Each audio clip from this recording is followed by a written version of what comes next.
नमस्कार मेरे प्यारे बहन भाइयों। आज आप लोगों की समस्या मॉक टेस्ट को लेकर के कि दीदी नंबर कैसे बढ़ाएं। तो कहने का मतलब है कि यही वो जो तरीका है जो आपको सिलेक्शन दिलाता है, यही आपको टॉपर भी बनवाता है। और एक और चीज बताओ बेटा, ये सबका आप किसी भी बंदे से जो है बात कर लेना जिसका सिलेक्शन हुआ है और जिसने बहुत अच्छे नंबर जो है पाए हैं, तो सब यही मेथड बताएंगे। बस कहने का तरीका अलग अलग हो जाएगा, पर एकमात्र यही चीज होगी, ये आपको करनी ही पड़ेगी, इससे बचना नहीं है।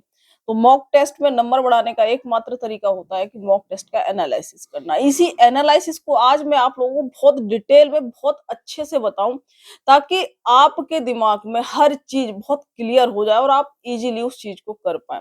बहुत से लोग हैं जो कहते हैं कि एनालिसिस करने के लिए मैंने बहुत सी वीडियो बनाई हुई बेटा, उन पर भी मैंने जो है चीजें बताई है, पर फिर भी कहते हैं दीदी दिक्कत आ रही है। तो आज मैं और उस चीज को बहुत विस्तार में बताऊं।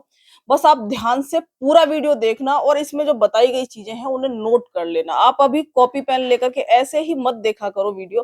जो इस तरीके की जो इतने काम की वीडियो हो, उसके लिए बेहतर है कि आप एक कॉपी लेकर के बैठे और उसमें पॉइंट्स को नोट करते चले जाए। ठीक है। तो हमने बात करी कि एनालिसिस जरूर करना है। एनालिसिस का मतलब क्या होता है? विश्लेषण करना, हिंदी में कहें एक तरीके से, मैं वैसी लैंग्वेज में बताऊं सकती मैं, पोस्टमार्टम करना किसी चीज का, चीड़ फाड़ करके ये देखना कि इसमें कौन सी चीज कहाँ पर है या क्या दिक्कत परेशानी है, वो सारी चीजें उसको पोस्टमार्टम करना एक तरीके से जो है आपका एग्जाम है। तो सबसे पहली बात क्या है कि जो भी हमने मॉक टेस्ट दिया, मॉक टेस्ट देने से सिलेक्शन नहीं होता है जब तक कि हम उस मॉक टेस्ट का एनालिसिस करके हम उसमें चीजें न देखें कि कहाँ कमी है। ठीक है। तो हमें देखना है कि क्वेश्चंस सही और गलत दो ही चीजें हैं। आपने मॉक टेस्ट दिया, आप चाह रहे हैं कि आपके नंबर ज्यादा, क्वेश्चंस जो है ज्यादा सही हो जाए, पर उसमें कुछ एक गलत भी होंगे। तो आपको इन्हीं दो चीजों के बीच में रहना है कि भैया सही और गलत। सही और गलत के बीच में रहने का क्या मतलब है? कहने का मतलब है इन्हीं दोनों चीजों पर हम एनालिसिस करेंगे। सही प्रश्नों पर भी एनालिसिस करेंगे और गलत पे भी करेंगे। अगर यूपीएसआई को लेकर के ही मैं आप लोगों को बताऊं, तो अगर 160 क्वेश्चन है तो आपने 160 क्वेश्चंस को 2 घंटे में सॉल्व किया। उसके बाद जब हम इसका एनालिसिस करेंगे, एनालिसिस कब करेंगे? जस्ट बाद कर लो या थोड़ा समय बाद करो, वो ज्यादा बढ़िया रहता है, क्योंकि हम 2 घंटे तक बहुत थक जाते हैं, उसके बाद हमारा दिमाग उतना सही से नहीं चलता है। पर इसमें कुछ चीजें हम लास्ट में बताएंगे भी कि उस दौरान आपको करना क्या है, पेपर के दौरान भी, क्योंकि अगर आप बहुत टाइम बाद करेंगे एनालिसिस तब भी उतना सही एनालिसिस नहीं होता। 2-3 घंटे बाद आपको एनालिसिस करना है। एनालिसिस करने में आपको हर प्रश्न को देखना है। हर प्रश्न को सबसे पहले आ जाते हैं कि जितने क्वेश्चंस आपके सही हुए आपने गिन लिए, इतने प्रश्न सही हुए उनको जो है टिक कर लिया। उसके बाद पहले क्वेश्चन से शुरू हो जाना और देखना कि जो सही हुआ है, हर एक 160 क्वेश्चंस का ही एनालिसिस करना है। सिर्फ गलत का नहीं करना होता है कि आपको लगे कि नहीं मैंने गलत हुए उन्हीं को देखना है, नहीं, सही या गलत दोनों का ही देखना होता है। अगर सही हुआ है कोई प्रश्न, तो क्या ये वाकई में मुझे आता था? अगर हमें कोई चीज आती है और वो सही हो गई तो अच्छी बात है, इसमें कोई जो है लिखने की जरूरत नहीं है। अब दूसरी चीज आती है, मान लो कोई प्रश्न अगर सही हुआ, हमने देखा कि ये तुक्का लग गया हमारा, तो आपको लिखना है कि ये मुझे आता नहीं था, इस टॉपिक को तुक्का लगा है, तो वो आपको नोट करना है कि तुक्के से सही हुआ ये प्रश्न। वहीं पर अगर ऑफलाइन दे रहे हो तो उसी प्रश्न के ऊपर लिख दो पहले तुक्का लगा है इसमें। दूसरी चीज कि सही तो हुआ है पर इसने समय बहुत ज्यादा ले लिया। तो अगर सही हुआ है और उसने समय ज्यादा ले लिया, तो इसका मतलब है वो भी हमें क्वेश्चन जो है बड़ा महंगा पड़ा है ना। तो उसके ऊपर लिखना है कि इसने समय ज्यादा लिया। ये तो हुआ सही प्रश्नों का एनालिसिस। उसके बाद आ जाते हैं कि जो गलत प्रश्न हुए हैं वो गलत क्यों हुए, इसको थोड़ा और डिटेल में लिखना है कि गलत क्यों हुए। तो सबसे पहला रीजन ये हो सकता है कि आपको आता था ये प्रश्न, बट गलत हो गया क्योंकि आपने इसे जल्दबाजी में पढ़ा।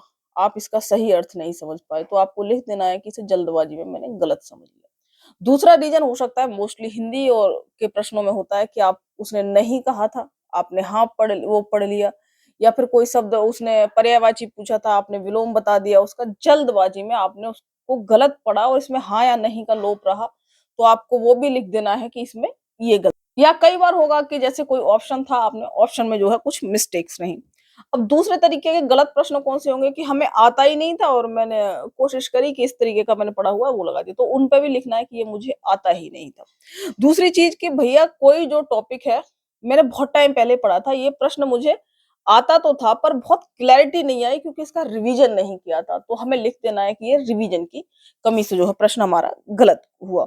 या कोई प्रश्न ऐसा आ गया मान लीजिए आपके एग्जाम में जो बिल्कुल ही नया है, आपने इस तरीके का टॉपिक देखा ही नहीं है, या फिर ये जो है बिल्कुल अलग प्रकृति का प्रश्न था, तो उस पर लिख देना है कि ये इस तरीके का प्रश्न था। अब उसके बाद आ जाते हैं बेटा कि इस समय आपको, ये तो हमने पूरा ओवरऑल 160 क्वेश्चन का एनालिसिस कर लिया कि कौन सा प्रश्न हमारा क्यों गलत हुआ और क्यों सही हुआ, दोनों चीजों को। अब हम बात करेंगे माइंडसेट पर। ये भी बहुत जरूरी चीज होती है कि माइंडसेट कैसा था इस पेपर के दौरान। ये तो चाहो तो आप वही लिख दिया करो। मेरी हमेशा आदत थी, जब मैंने शुरुआत में एग्जाम्स दिए थे, जब हम ऑफलाइन देने जाते थे, तो वहां जो मेन एग्जाम सेंटर था, हम वहां पे भी लिख देते थे एग्जाम के सेंटर पे, अच्छा इसमें ये है। मैथ्स में अगर मान लीजिए मैं सेक्शन वाइज बताऊं कि हमने मान लो अभी ये ओवरऑल कर लिया, उसके बाद लिखना है हमें कि हिंदी में कितने प्रश्न सही थे और जो गलत थे तो इन टॉपिक्स के गलत हुए। मैथ्स में भी लिख देना है। मैथ्स में ये जरूर देखना है कि टाइम टेकिंग क्वेश्चंस कौन से थे, कि कहीं कैलकुलेशन पे तो हमें काम नहीं करना है। कई बार जब हम एग्जाम दे रहे होते हैं, उस समय हमें ऐसे बिल्कुल शीशे की तरह अपनी गलतियां नजर आ रही होती, बिल्कुल साफ कि एकदम भैया यहाँ पर ये चीज मैंने कर ली होती तो मेरा ये सिलेक्शन हो जाता। अक्सर आपने देखा होगा कि जब हम लोग पेपर दे के आ रहे होते हैं, उस समय हमें सब पता होता है कि यार कहाँ मेरी गलती थी, ये गलती थी, वो गलती यकीन मानो अगले दिन भी याद नहीं आएगी आपको, वो उसी टाइम याद आती है जिस टाइम आप एग्जाम दे रहे होते हैं। अगर आप शाम को भी याद करना चाहेंगे तो माइंडसेट उतना अच्छा शाम को नहीं पता चलेगा आपको, जितना क्लियर माइंडसेट उस समय आपको समझ में आएगा जिस समय आप एग्जाम दे रहे हैं। तो माइंडसेट जरूर लिखना है कि मेरा माइंडसेट क्या है, कि पेपर का लेवल जो है इजी था, ये भी लिखना है माइंडसेट में कि इजी पेपर था और मतलब मेरा माइंड नॉर्मल था, या अगर पेपर का लेवल मीडियम था और मेरे माइंड में ये चीजें आ रही थी, या फिर इन पोर्शंस पर मैं घबरा रहा था, या फिर यहाँ पर जैसे ही टाइम ज्यादा लगा मेरी लय खराब हुई, और उसके बाद ये चीजें, मतलब अपने दिमाग में उस समय आपको क्या महसूस हो रहा है उस चीज को आपको लिखना है। बहुत जरूरी चीज है ये, है ना, मिस नहीं करना है इस चीज को, माइंडसेट जरूर लिखना है, ठीक है। अब एक और चीज लिखनी है यहाँ पर कि स्पीड को लेकर के कुछ लोगों के सवाल रहते हैं। अब बेटा स्पीड को लिखना है कि इसमें आपका जो है टाइम जो है बचा था या नहीं बचा था, या फिर जो लग रहा था कि अरे इन इन टॉपिक्स को मैंने कवर कर लिया होता तो मेरा टाइम यहाँ बच जाता। तो स्पीड को जरूर लिखना है। कुछ लोग कहते हैं कि मेरी तो स्पीड ही नहीं है और ये नहीं, जहां जहां कमी है वहां काम करना है, ठीक है। उस चीज को दूसरों से तुलना नहीं करनी है आपको, हमें एनालिसिस का मतलब है अपनी कमियां देख करके उस पर काम करना, ठीक है। अब एक और चीज मैं बताऊं कि स्पीड को लेकर के कि मैथ्स में कैलकुलेशन फास्ट करनी है। फास्ट करने के लिए आपको पता ही है कि टेबल पता होना चाहिए, थोड़ी सी जो है कैलकुलेशंस की ट्रिक्स पता होनी चाहिए। बहुत सारी कैलकुलेशंस तो ऐसी हो जाती है जब बहुत टाइम तक करते रहते हैं तो वो रट भी जाती हैं। दूसरी चीज रिवीजन, बहुत सी चीजों का जो रिवीजन नहीं होता तो हम उस प्रश्न पर जहां पर हमें तुरंत टिक करना है वहां हम सोचने लग जाते हैं क्योंकि हमने रिवीजन नहीं किया होता। तो स्पीड बढ़ाने के लिए ये भी चीजें जो है काम आएंगी। तो आपको यहाँ पर एनालिसिस में हर चीज लिखनी है, ठीक है बेटा। तो माइंडसेट का भी जरूर लिखना है कि आपका माइंडसेट कैसा था, आप घबरा रहे थे, अंदर कैसा महसूस हो रहा था। एक और चीज बेटा कि जब भी कुछ लोग कहते हैं कि जब पेपर आसान आता है, मैंने कई वीडियो में बताया भी है कि जैसे ही पेपर आपको लग रहा है कि कोई पोर्शन इजी है, तुरंत सतर्क हो जाओ। इजी चीज में गलतियां ज्यादा होती हैं और कंपटीशन ज्यादा होता है ना। इजी चीज को सब लोग कर जाएंगे, इजी चीज का मतलब है कि तुम यहाँ सतर्क रहो, यहाँ पॉइंट से बाजी मारी जाएगी। कुछ लोग जो गलतियां करेंगे पढ़ने में, जल्दबाजी में आसान चीज में गलतियां करते हैं, तो वहां पर आपको सतर्क रहना है, पढ़ना है बहुत ध्यान से, ठीक है। और इस चीज की आदत आपको पहले से ही डालनी है। तो आसान पेपर में जो है कंपटीशन बहुत हाई हो जाता है। अब हार्ड पेपर आता है, हार्ड पेपर अगर मीडियम लग रहा है ना आपको, तो यकीन मानिए कि कंपटीशन कम हो जाता है। वहां पर जो है लड़ाई हो जाती है कि कौन ताकत से यहाँ खड़ा रहेगा, क्योंकि कंपटीशन का मतलब है हार्ड में वो लोग तो छटी जाते हैं जिन्होंने पढ़ाई नहीं करी होती। हार्ड में जिन्होंने बहुत अच्छी पढ़ाई करी होती है ना, उनमें भी जो मन से मजबूत होते हैं, जो उस हार्ड में क्या होता है कि जैसे दो चार प्रश्न अगर कहीं पर भी हार्ड डाले या आपके पेपर में जैसे ही आए तो लय खराब हो जाती है। बहुत से लोगों की लगता है कि दिमाग में तुरंत सबसे पहले ख्याल आता है अब तो खराब हो गया, अगले वाले में ही देखा जाएगा। तो ये प्रैक्टिस सेट में भी आप महसूस करेंगे। जैसे प्रैक्टिस सेट में दो चार जो क्वेश्चन है बीच में जैसे ही हार्ड आए और आपके दिमाग कहेगा कि अरे छोड़ यार अब अगले बारे में देखा जाएगा, इसमें तो मेरा कुछ होगा नहीं। तो इस माइंडसेट से भी आपको समझनी है चीजें कि अगर दो चार प्रश्न हार्ड आए और आपको लिखना है कि ये प्रश्न हार्ड थे और मेरे आगे के प्रश्न तो ऐसे ही खराब हो गए, क्योंकि दो चार प्रश्न हार्ड आते आगे के आसान प्रश्नों को भी लोग सही नहीं कर पाते। तो इन चीजों को भी बेटा डिटेल में हर चीज लिखनी है। अब मान लीजिए आपने इतना सब कुछ डिटेल में लिख लिया, अब क्या करना है? अब बेटा लास्ट में रिजल्ट लिखना है ना। ये चीजें तो आपने पूरे उसमें लिख ली, अब लास्ट में रिजल्ट लिखना है। रिजल्ट में क्या लिखना है कि कुछ की पॉइंट्स लिखने हैं। की पॉइंट्स का मतलब है कि इस वाले पेपर में अगर मैंने ये चीजें करी होती उसको शॉर्ट में लिखना है। शॉर्ट में लिखने का मतलब है कि मैंने जो यहाँ ये गलतियां करी थी, इसमें ये गलतियां करी थी। ये वो पॉइंट्स होंगे जिनको आप जैसे अगले वाला जो एग्जाम देंगे उससे पहले इन चीजों को ध्यान रखना है, ठीक है। अब इसके बाद ये तो हुआ माइंडसेट की बात। अगली बार जब आप पेपर देंगे उससे पहले और भी चीजें आपको करनी है। मान लीजिए कुछ प्रश्न जो गलत हुए आपके, उनके लिए या जो सही हुए थे उसमें से हमने टॉपिक्स को सिलेक्ट किया कि इन टॉपिक्स को मुझे रिवीजन करना है, इन टॉपिक्स को पढ़ना है। तो ऐसे ही हर एक सब्जेक्ट में, मान लीजिए मैथ्स है, रीजनिंग है, जीके है, हिंदी है, या फिर जिनके अदर एग्जाम है कोई, तो उसमें अगर इंग्लिश आती है तो वो भी आपको लिख देना है कि इस इन टॉपिक्स को मुझे कवर करना है। तो उन टॉपिक्स को लिखो, एक डायरी रखो एनालिसिस वाली, उनको लिख दो कि मैथ्स में मुझे इन टॉपिक्स को कवर करना है, इनका रिवीजन करना है इन क्वेश्चंस का, और इनको मुझे पढ़ना है तो उनको करिए। ऐसे ही हिंदी में लिख दीजिए, जीएस में लिख दीजिए, सब में अपना लिख लीजिए।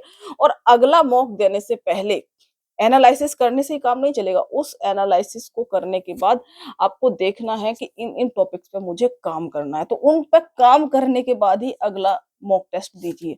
अब ऐसा तो करिए मत कि इस काम को आप महीने भर में कर रहे हैं। 2 दिन 3 दिन ले लीजिए और उसमें इनको पूरे टॉपिक्स को पढ़ लीजिए अगला मॉक टेस्ट देने से पहले।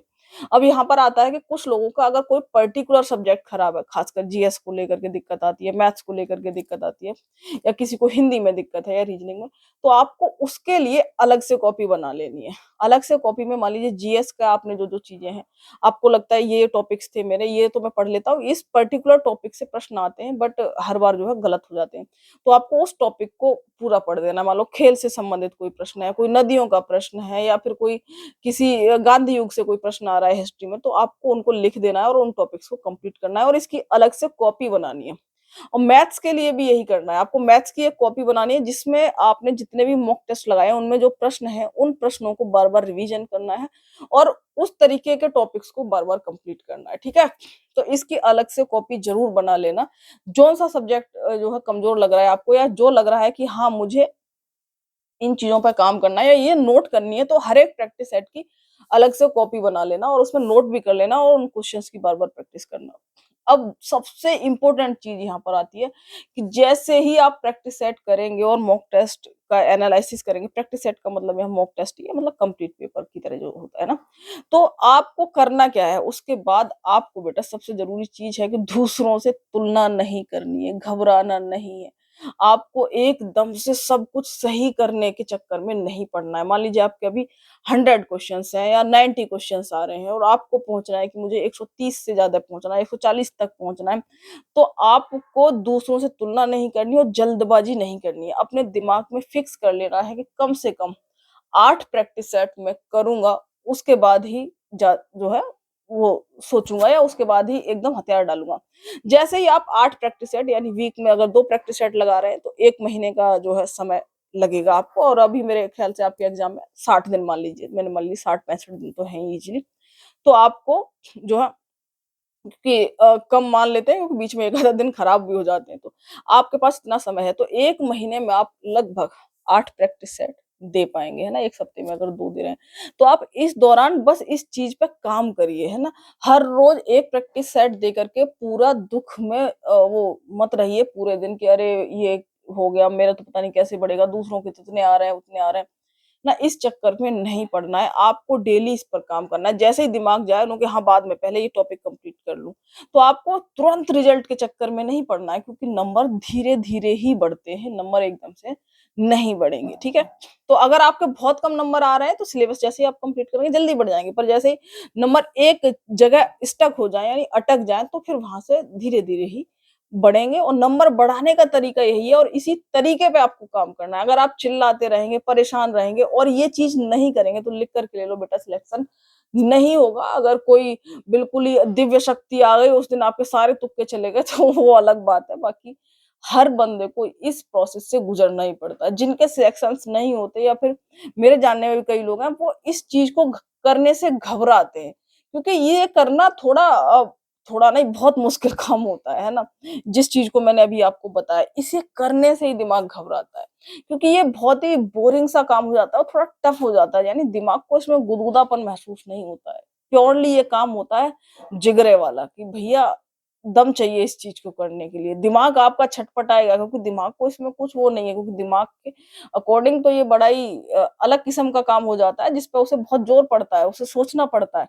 ये इतना आसान नहीं है कि टीचर पढ़ा रहा है, आप बस पढ़ रहे हैं यूट्यूब पे बैठे हुए और बस सुन रहे हैं, जैसे अभी वीडियो मान लो, अगर इसमें भी कुछ लोगों ने कॉपी पेन नहीं उठाया होगा, है ना, तो आप सुन रहे हैं वो साफ हो रहा है।